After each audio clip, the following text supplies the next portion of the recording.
오늘 하나님 앞에 예배한 우리 모든 성도님들을 주의 이름으로 축복합니다. 본당에서 예배드리는 성도님들, 또 소예배실에서 예배드리는 성도님들, 그리고 또 아가페홀에서 예배드리는 성도님들 모두에게 하나님의 은혜와 평강이, 그리고 가정에서 부득이한 이유로 밴드를 통해서 지금 온라인으로 예배를 드리고 있는 우리 성도들에게도 하나님의 은혜와 평강이 함께하기를 소망합니다.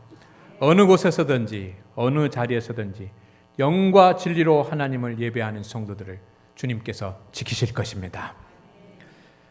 요즘 세상 사람들을 보면서 깜짝깜짝 놀랄 때가 있습니다. 사람들에게서 웃음이 점점 없어지고 있다라고 하는 그런 느낌이 들기 때문입니다. 우리 민족은 원래 잘 웃는 민족입니다. 그런데 코로나19라고 하는 그런 상황 때문에 사람들의 얼굴에서 미소가, 기쁨이, 즐거움이, 웃음이 점점 사라지고 있지 않는가라고 하는 그런 생각 때문에 마음이 좀 어두워집니다. 우리 장안교회 성도들 아니기를 소망합니다. 그런데 요즘은 성도들에게서도 미소를 찾아보기 어려울 때가 있습니다. 오늘 우리는 지금 하나님 앞에 예배를 드리고 있습니다. 예배를 드리는 시간은 가장 기쁘고 즐거운 시간이 되어야지만 될 텐데, 또한 예배 드리는 우리에게도 정말 기쁨과 즐거움이 충만한가라고 하는 것을 생각해 봅니다. 오늘도 많은 성도들이 주님의 일을 봉사했습니다.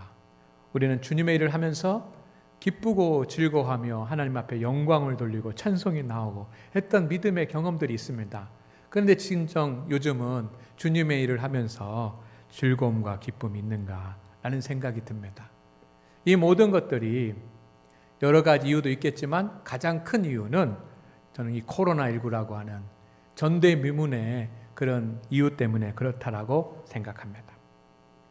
많은 사람들이 코로나19는 끝날 것이라고 말합니다. 저도 그렇게 소망합니다. 그렇게 될 것입니다. 그러나 이 코로나가 지나면 인류는 웃을 수 있을까? 이전보다 더 기뻐하고 우리의 인생은 더 즐거움으로 가득 찰 것이다, 가득 찰 수 있을 것인가라고 하는 것을 생각을 해봅니다. 그런데 생각하면 생각할수록 웃을 일은 별로 많지 않을 것이다라고 하는 그런 생각이 더 듭니다.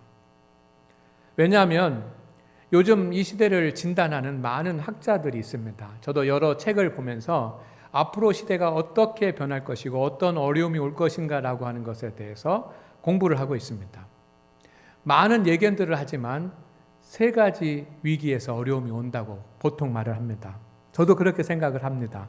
제가 언젠가 아주 오래전에 설교할 때도 한번 말씀을 드렸습니다. 첫째는 하나님께서 주신 이 세상을 사람들이 잘못 사용함으로 말미암아 생태계에 위기가 왔고, 그리고 그 위기는 이제 절정을 향해서 가고 있습니다. 그러면서 기후의 변화가 오는 거예요. 이것이 인류가 당하게 되는 굉장히 중요한 위기 가운데 하나입니다. 우리는 이것을 해결해야지만 됩니다. 두 번째는 세계적인 팬데믹 현상인 이 코로나19와 같은 그런 전염병입니다. 과거에 중세시대나 아주 오래된 그런 시대에 있을 법한 그런 일들이 지금 일어났고 오랫동안 지속이 됐고, 유럽이나 미국과 같은 그런 부강한 나라들도 쩔쩔매고 있고, 또 학자들은 앞으로도 이런 일들이 다시 또 얼마든지 일어날 수 있을 거라고 그렇게 이야기합니다. 아주 저급한 그런 방법이지만 이 전염병과 같은 그런 일들이 일어나면서 우리 인류의 위기가 온다. 세 번째는 인구 감소입니다. 우리나라가 극심한 인구 감소를 겪고 있는데 이것은 세계적인 추세입니다. 그래서 인구 감소. 여러분, 이런 위기가 우리가 상상할 수 없는 그런 어려움과 혼란과 불안을 초래할 것입니다. 사회는 엄청나게 다른 방향으로 바뀌어 갈 것입니다. 그것은 이미 시작이 됐습니다. 그러면 우리는 이 위기의 시대를 살게 되는데, 이 어려운 시대를 살아가면 사람들은 길을 보기가 어렵습니다. 내 앞에 길이 열려 있어야 우리의 산업과 직장과 또 미래를 나갈 수가 있는데 길이 보이지 않는 거예요. 길이 보이지 않을 때 사람들은 그의 마음 가운데 우울함이 가득 차게 되고, 길이 보이지 않으면 그 사람들은 마음에 분노가 가득 차게 됩니다. 그래서 이 시대의 사람들이 왜 이렇게 우울하고 분노에 차 있는가? 여러 가지 이유가 있겠지만 길이 보이지 않기 때문에. 앞으로 나가야지만 내가 어떻게 나가야 될지 길이 보이지 않기 때문에 우리가 힘든 겁니다. 그러나 길만 보인다고 한다면 아무리 환난이 있고 어려움이 있어도 우리는 담대할 수 있고 기뻐할 수 있을 줄로 믿습니다. 저는 오늘 말씀을 준비하면서 한 주간 동안 저절로 제 마음 가운데 기도가 됐습니다. 하나님, 우리 장안교회 성도들은 웃음을 잃지 않게 하옵소서. 어떤 형편과 어떤 사정이 있더라도 그 형편과 사정은 다 다르지만 하나님, 우리 장안교회 성도들은 기쁨과 즐거움이 소멸되지 않고 얼굴은 찬란하게 빛나는 환한 미소의 얼굴이 되게 하옵소서. 라는 그런 기도가 저절로 나오더라고요. 인생을 가장 기쁘게 살았던 성경의 인물을 한 사람 찾으라 그러면 저는 다윗이라고 말할 것입니다. 왜? 다윗은 찬송의 사람이었습니다. 시를 쓰고 곡을 붙이고 악기를 연주하고 자기가 노래하고.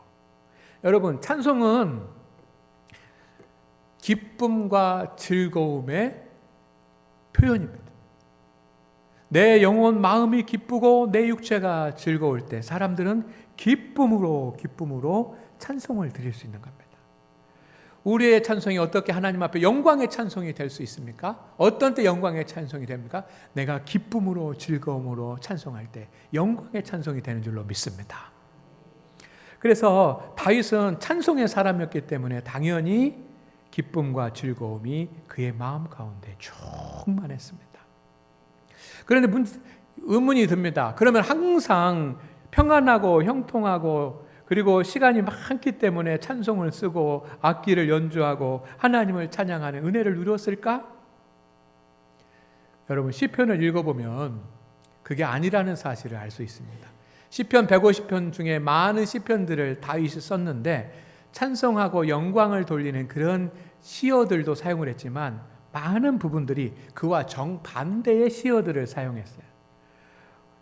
오늘 본문 말씀의 1절이 되는 시편 16편 1절에는 하나님이여 나를 지켜주소서 하고, 이런 표현을 어느 때 하는 겁니까?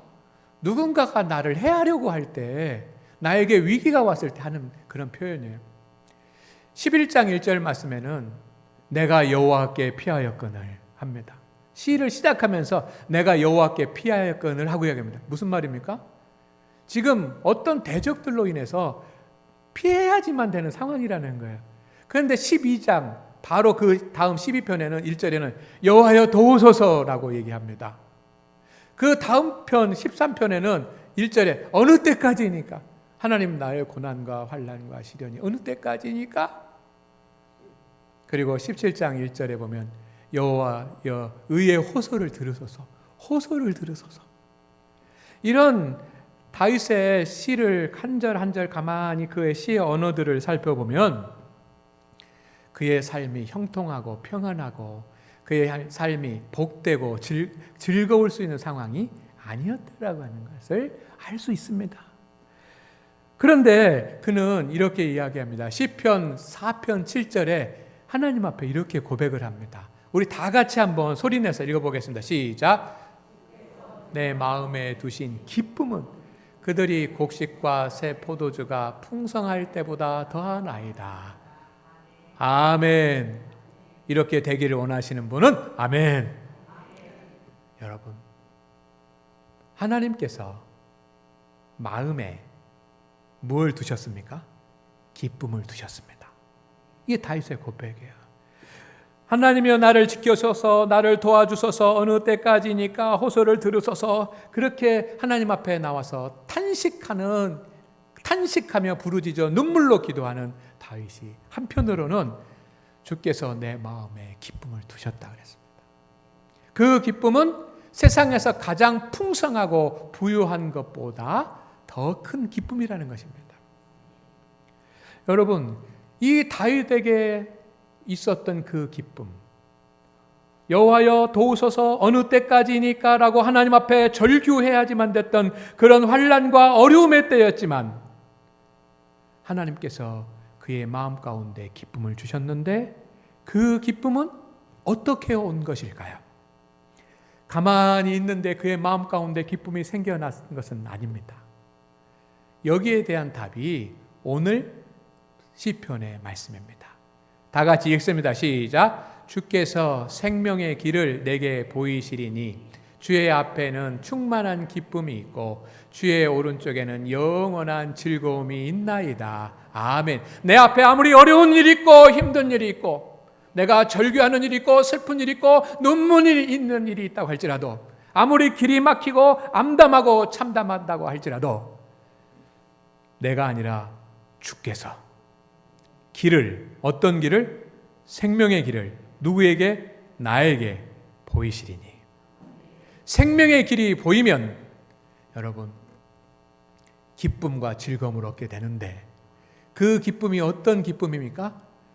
충만한 기쁨. 다 같이 충만한 기쁨. 넘쳐나는 기쁨이야.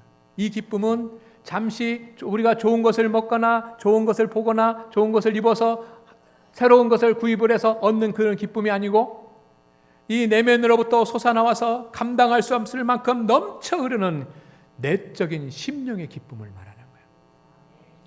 그런데 그것은 한순간 일회용이 아닙니다. 무슨 즐거움?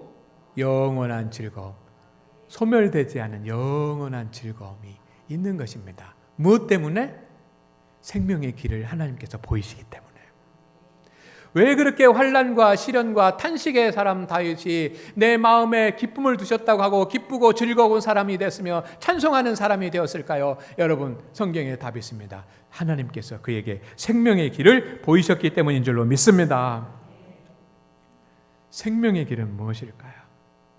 여러분, 9절 말씀 다 같이 읽습니다. 시작. 나의 마음이 기쁘고 나의 영도 즐거워하며 내 육체도 안전히 살리니. 마음이 살아나는 길이고 영이 살아나는 길이고 육체가 살아나는 길입니다. 그래서 마음과 영과 육체가 함께 모두 다 기쁘고 즐겁고 행복한 것, 그렇게 되는 길이 생명의 길인 줄로 믿습니다.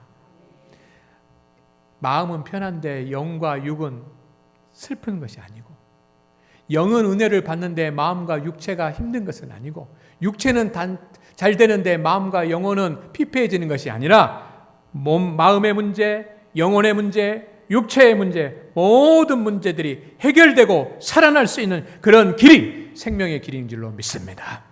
그 길을 누가 보입니까? 주께서 누구에게? 내게 보이실 줄로 믿습니다.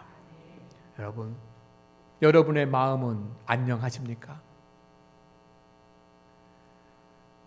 우리가 이곳에서 하나님 앞에 예배드리지만 많은 성도들이 마음 가운데 슬픔과 근심과 염려가 짓누르고 있을 수 있습니다. 누군가에게 상처를 받아서 괴로울 수도 있습니다. 힘들고 어려운 일 때문에 마음이 우울해질 수 있습니다. 그리고 내 안에 화가, 해결되지 않는 화가 가득 찰 수 있습니다. 마음의 근심은 뼈를 상하게 한다고 했는데 마음의 문제가 해결될 수 있는 길이 없으면 죽습니다. 병듭니다. 사랑하는 우리 장안교회 성도 여러분, 우리가 살아가면서 마음으로 겪는 모든 문제를 해결할 수 있는 생명의 길이 열리시기를 주의 이름으로 축원을 드립니다. 아멘입니까? 그러면 지금 내가 어떤 마음의 짐과 마음의 어려움을 겪고 있다고 할지라도 괜찮습니다. 문제가 되지 않습니다. 왜? 주님이 생명의 길을 보이시기 때문에. 여러분, 우리는 영적인 존재입니다. 하나님 앞에 구원받은 그리스도인이고 하나님의 사람입니다. 우리의 영이 잘 돼야지만 됩니다. 그러나 우리가 계속해서 신앙생활 하면서도 하나님 앞에 범죄하고 하나님을 믿는다고 하면서도 하나님을 온전히 신뢰하지 못하고 하나님의 뜻에 순종해야 되지만 불순종하며 살아간다고 한다면 영이 죽은 거예요. 영이 지치는 겁니다. 오늘 하나님 앞에 예배하는 우리 성도 여러분, 우리가 온전한 믿음의 사람으로 살려면 우리의 영혼이 살아나는 길이 열려야 될 줄로 믿습니다. 그 길이 있어야지만 돼. 세 번째는 우리는 육체의 삶도 있습니다. 몸으로 살아가는 삶이 있습니다. 가족이 있습니다. 여러분, 가족 간에 일어나는 일만 하더라도 세상에 사람들이 살아가기가 참 어려워요. 부부간에 또 자녀들에게 여러 가지 상상하지도 생각하지 못했던 그런 어려운 일들이 일어날 수 있잖아요. 잘 돼 나가는 것 같다가도 시련이 오고 힘들어질 수 있지 않습니까? 그러면 자녀들이 잘 되고 승리하고 가족들이 잘 되고 행복할 수 있는 길이 열려야지요. 여러분, 우리는 직장에서 일을 합니다. 지금 직장 생활을 하는 분들 고생을 많이 하고 계시는 것을 알고 있습니다. 직장 생활하기 힘들죠. 사업을 하는 분들은 더 힘듭니다. 아니, 우리가 세상을 살아가는 것 자체가 힘듭니다. 일의 문제, 삶의 문제, 해결해야 될 일들이 많아요. 그런데 이 해결을 하려면 길이 열려야지만 되고 길이 보여야 될 줄로 믿습니다. 그런데 이 세상은 점점 더 길이 보이지 않는 세대예요. 제가 대학교를 다니고 졸업할 때만 하더라도 대학교 가고 졸업하면 직장은 웬만큼 갔습니다. 다. 대학 가는 것이 좀 그렇게 지금처럼 힘들지도 않았고 대학 가고 졸업하고 그러면 웬만하면 다 직장 생활을 한 거예요. 근데 여러분, 요즘은 대학 가고 대학원 가고 그렇게 해도 직장 생활 구하기가 어려운 힘든 그런 시대예요. 어려운 때입니다.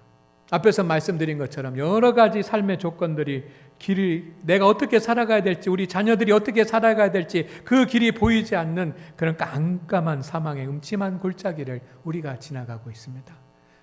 오늘 우리 성도님들을 축복합니다. 하나님께서 여러분에게, 여러분의 자녀들에게 생명의 길을 보이시기를 주의 이름으로 축원을 드립니다. 축원을 드립니다. 생명의 길은 무엇입니까? 주님이 말씀하셨어요. 내가 길이요 진리요 생명이니. 보니까 여기 생명의 길이요. 제가 이 말씀을 설교를 준비하면서 이 말씀이 떠오르더라고요. 우리가 다 잘 알고 있는 말씀입니다. 길, 생명, 생명의 길이에요. 예수님이 생명의 길이신 줄로 믿습니다. 근데 그 예수님이 우리에게 생명의 길을 어떻게 제시하시느냐면 진리로 제시하십니다. 그 진리가 무엇입니까? 하나님의 말씀입니다. 하나님의 말씀입니다. 오늘 이것을 깨닫고 돌아가시기를 주의 이름으로 축원을 드립니다. 11절 말씀을 다시 보면 주께서 생명의 길을 내게 보이시리니 라고 되어 있습니다. 이 보이시리라고 하는 이 말은 내 눈으로 보게 하겠다. 앞에다 길을 열어놔서 내 눈으로 보게 하겠다라고 하는 그런 의미가 아니고 알게 하겠다는 뜻입니다.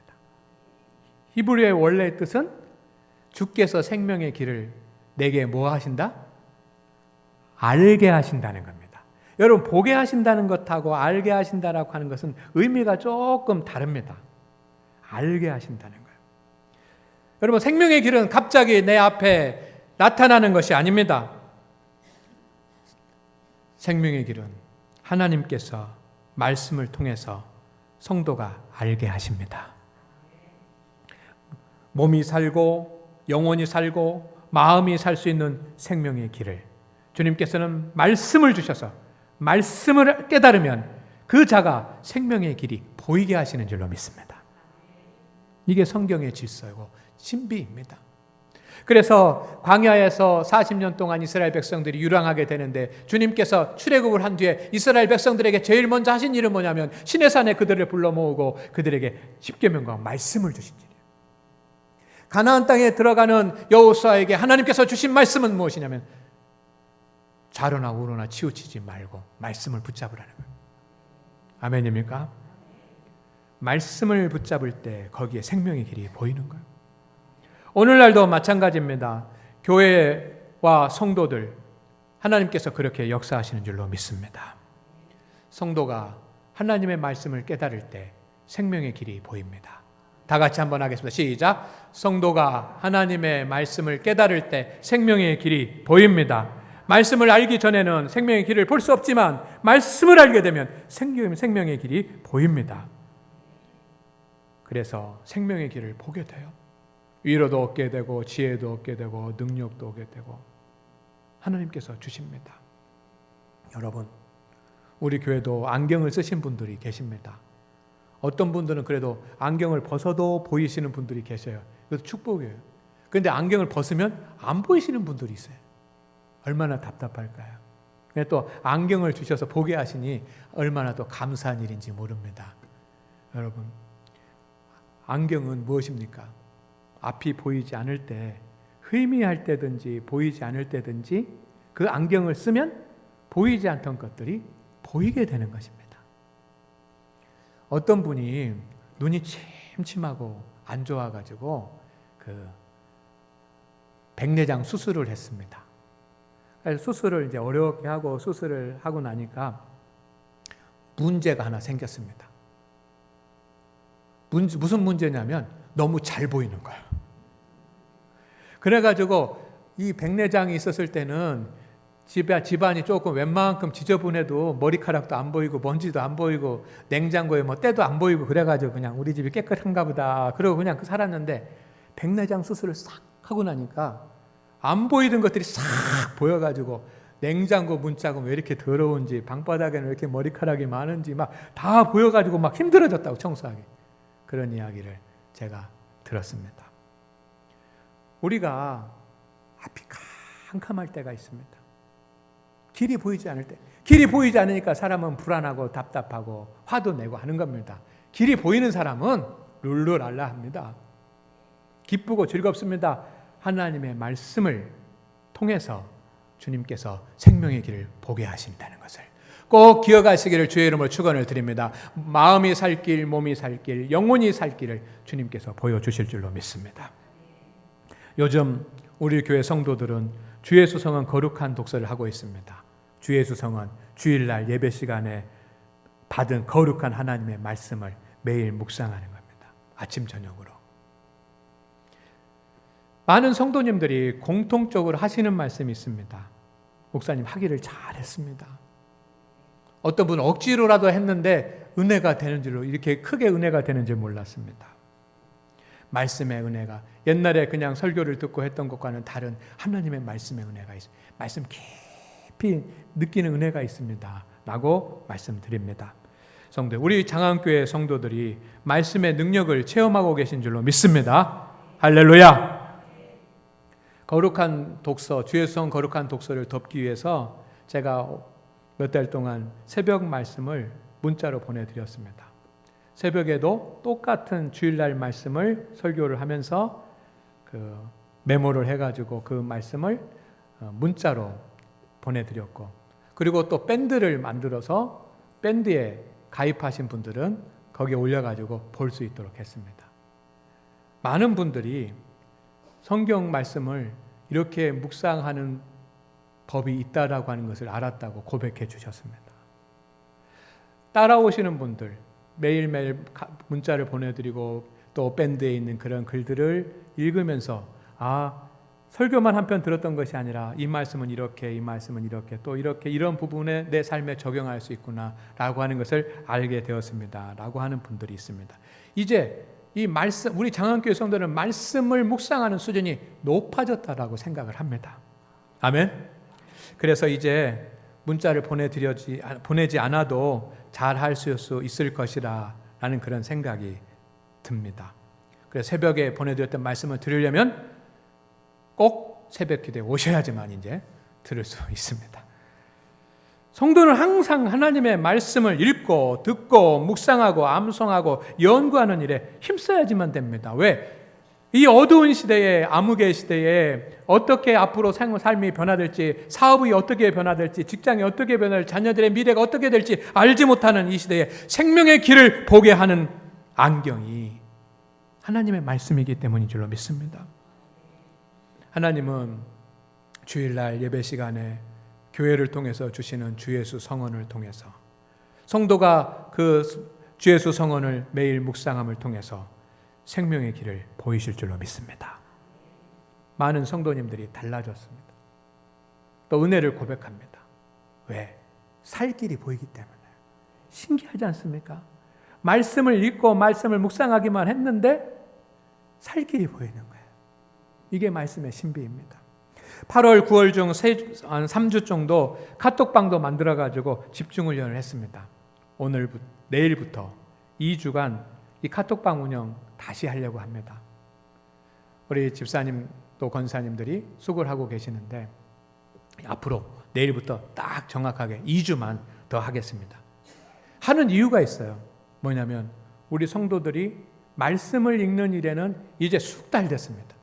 그래서 3번, 5번씩 천천히 말씀을 읽으면서 말씀을 읽는 일 잘해. 그런데 한 가지 거기에 더해져야 될 것이 있습니다. 그것이 뭐냐면 기도입니다. 기도. 말씀을 묵상하고 말씀을 붙잡고 기도하는 일이 돼야 돼요. 여러분이 진정으로 생명의 길을 원한다면 최소한 아침, 저녁 15분씩 30분은 하나님께 드릴 수 있기를 주의 이름으로 축원을 드립니다. 앞에 화면이 잘 안 보이실 수도 있습니다. 그래서 주보에다가 제가 화면을 넣어놨습니다. 자, 이제 한 단계 더 업그레이드된 그런 거룩한 독서를 하는데 3단계로 이루어집니다. 첫째는 따라합니다. 기도. 여러분, 하나님의 말씀 앞에 우리는 기도해야지만 됩니다. 운동을 본격적으로 하더라도 워밍업을 하는 것처럼 하나님의 말씀을 내가 깨달으려면 기도해야지만 됩니다. 첫 번째 기도입니다. 뭐라고 기도하냐?